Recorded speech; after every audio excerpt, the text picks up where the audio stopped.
اللہ تعالیٰ کے نبی جناب حضرت ابراہیم علیہ السلام دعا کرتے، مولا ایسا محبوب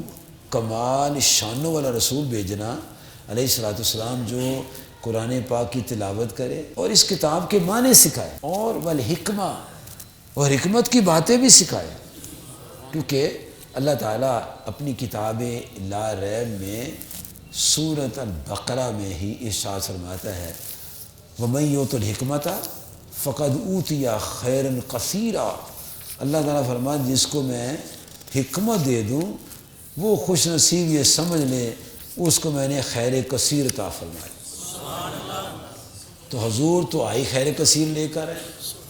ان کی تو تشریف آوری سے قبل ہی ابراہیم علیہ السلام نے دعا کی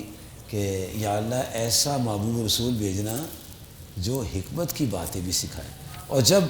پیارے نبی کریم رؤوف الرحیم علیہ السلام کو اللہ پاک نے مبعوث فرمایا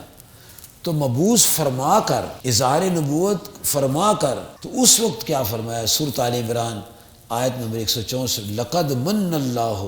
علی المؤمنین اذ بعث فیہم رسولا من انفسہم، فرمایا میں نے ایمان والوں پر احسان کیا ہے کہ انہی میں سے شانوں والا رسول بھیج دیے صلی اللہ علیہ وسلم یتلو علیہم آیاتہ ویزکیہم ویعلمہم الکتاب والحکمہ، وہ کتاب کی تلاوت بھی کرتے ہیں، وہ ان کے دلوں کو پاک بھی کرتے ہیں اور حکمت بھی سکھاتے ہیں، کتاب کی تعلیم بھی دیتے ہیں۔ فرمایا لوگوں یاد رکھو